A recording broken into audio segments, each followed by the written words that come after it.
Hello, my name is Zola Burgess and I'm with Miss South Transplant Foundation. I am the Community Outreach Coordinator. We are here today to celebrate a National Donor Sabbath.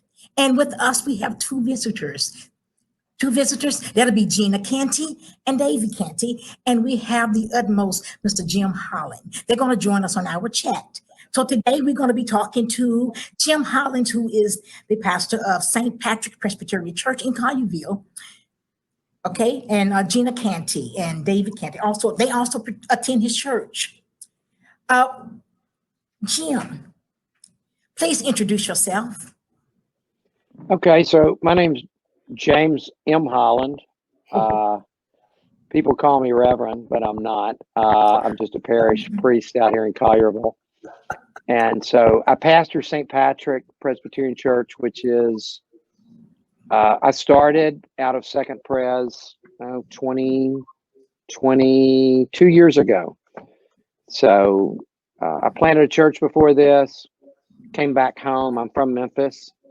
Came back home to strike a better blow, be close to my family, and just had a vision to be back in the Memphis area. These are my people here. Absolutely. And so we've been here just doing life and making disciples for 22 years, even in COVID. Absolutely. So, James Holland, can I ask you this question? How does your religion feel about donation and transplantation? How does my what? Your religion, what do they feel about it in the Okay. Presbyterian world? What do you feel about donation and transplantation? Okay. Well, we have lots of feelings. And so, number one, I would say this. We just find it to be the greatest providence of God. I mean, I say this all the time about most things.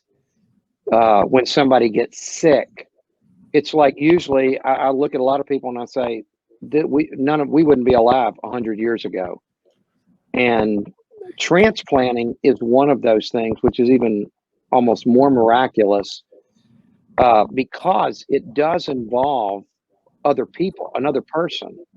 Not just the skill that God has given a doctor to take dominion of the world. I mean, the Bible talks about God giving us all these gifts. It starts in a garden, it ends with a city, so that through God's common grace, He's just given us the ability to bless people, to save lives, which are worth saving because the Imago Dei, people are made in the image of God. So any kind of medicine, and then you look at particularly at something like transplanting, you just have this actual like living out of the cross, which is the centerpiece of Christianity. Jesus said, "I give my life for yours." And so, in a real sense, when you become a donor, and sometimes these donors are alive. Most often, it's somebody that's dead, but somebody has said. That at the heart of the gospel is God says, "I'll bless you, and I want you to be a blessing." How do I bless my neighbor? How do I bring thriving? Well, here's a good case in point. Gina is not only a parishioner of mine, but she's my kinsman. So we are related.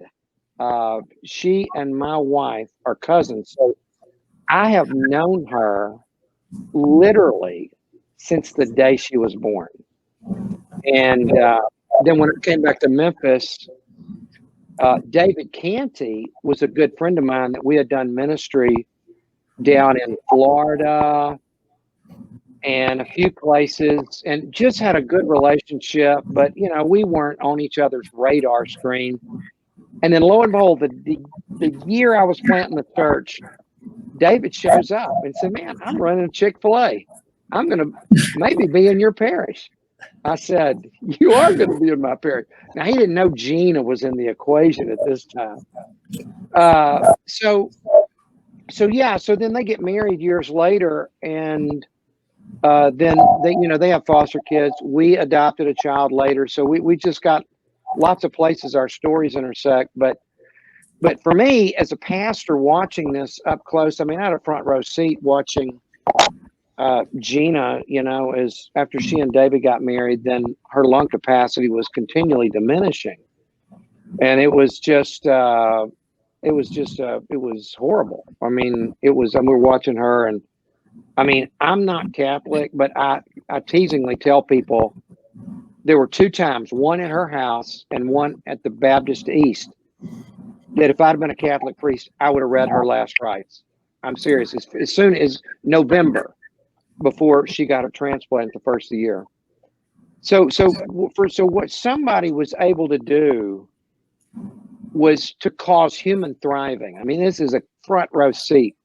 I mean, she goes from no thriving, somebody donates lungs, and there's another generation of blessing that would not be here. I mean, love does things. And so it's a heroic thing. So because somebody said, I'll pay it forward, I'll love somebody the way they love me, even if I don't know their name. And, we may tell these stories in heaven, and heaven will be richer because we'll meet those people that have blessed us like this. So here Gina is, she just has more kids after this. She's going on years and years of blessedness. It's not been easy always, but, she has life. So Absolutely. yeah. Absolutely.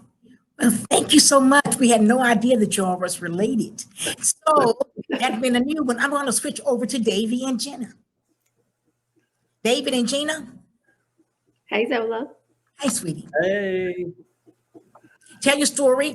And Jim has given us the rundown on how you all met and related. Give me your story now. How you came about receiving a transplant and all of that. Well, so I always tell people that Gina was born with cystic fibrosis, and she's lived her whole life pretty much being told there's a certain number that realistically you will live to be this age, you will live to be that age.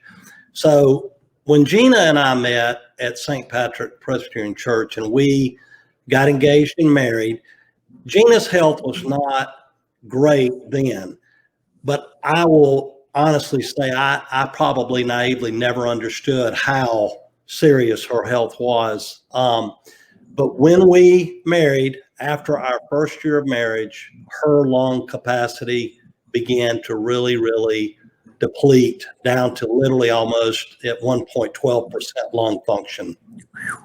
She was beginning to work with the transplant center there at Baptist, and there was lots of prayer that went into trying to decide where would she list, and we settled, and she had a piece. If God's going to do this, he'll do it in Memphis. And so she started that process. We spent a year after our first year of marriage where Gina's lung function was just so poor that she literally really stayed limited to home most of the time with being on very large amounts of oxygen and trying to do like our one child at that time, just one. And the miracle is that God helped get to give that call to us, that would be that blessing of double lungs that were donated to and Dr. Garrett there at the Baptist East Hospital did her transplant surgery. Beautiful man, a gifted man, and God incredibly blessed us. And then with that, interesting enough, the transplant lungs, a person who goes to church with us was involved in medically the blood work goes on trying to make a perfect match or decide if it's a great match. She didn't know in Gina's story, but later after Gina's transplant and her giving her testimony at our church, she approached me. I know your story. I did your workup for those matches. And she said, I cannot tell you how incredibly close that match was. And she used the picture of almost like twin siblings, right, Gina? That you really couldn't get a better match. So God was so gracious, and the Transplant Center, the folks there at Baptist were so caring, kind, and it was just a beautiful experience all the way around with Gina being given new hope and new life with new lungs. Wonderful, wonderful. You know, I was with Miss South Transplant when Gina was transplanted. Yeah. So when they came to tell me about this person, this is exactly what they said. Zola, Miss America has been transplanted over at Baptist. I said, really? Oh my, I'm gonna go there if I can see her. They really, seriously. So I go in there and here's Gina. I didn't know her name was Gina Canty. I didn't know Miss America was Gina Canty. Okay, so you have any more information for us? Well, I think it's important to know that even though Gina has been a very, very responsible and diligent student of her health, ultimately the day came when the transplant had to happen or Gina would not be with us any longer. And she just incredibly encouraging and extremely just courageous with the whole process. And she understood a lot more than I did about how serious this was to decide to list and to go to the point of saying, hey, I'm ready to be a recipient of double lungs if the Lord would give those to me. But again, a beautiful story and lots of people involved in that story over the years, lots of prayers, lots of meals, lots of care Yes. over that year specifically that Gina was pretty much homebound. Wow. Yeah. All right. And let me add this because it was. I'll tell you where I was in this. She's a kinsman of mine, so it's just not like she's an ordinary parishioner. And so it's so close. It just seems like it's so close to getting a lung transplant. And there were just a couple of times, I'm telling you, it was like I would go to her house and like I'm going to try to cheer her up. I'm just going to read scripture, remind her that Jesus loves her. And I'm so mad at God. I'm like, God, you cannot let her die. It just seems like we're going to come to the finish line. And I mean, I had moments of faithlessness and yet, but here's the amazing thing that David alluded to is that every time I left, Gina would say something like this. She would say, look, Jim, it's in God's hands. Every day that I have lived is a gift. Nobody expected me to live this long. And it's just a gift. And so like every time I go in there, I would just come out encouraged. And that's just a great testimony to Gina. Absolutely. Oh, wow. That is excellent. Thank you so much, Jim. And we want to thank each one of you, Gina, David, and Jim, for your comments. This has been a wonderful program. Now, for you, the audience, if you need any more information, we encourage you to go to MidSouthTransplant.org, and you can find all of this information. You can even find this on our Facebook page. Thank you so much, and you have a great day. And don't forget to register to be an organ and tissue donor. Thank you, Thank you, Zola. Zola. Thank you.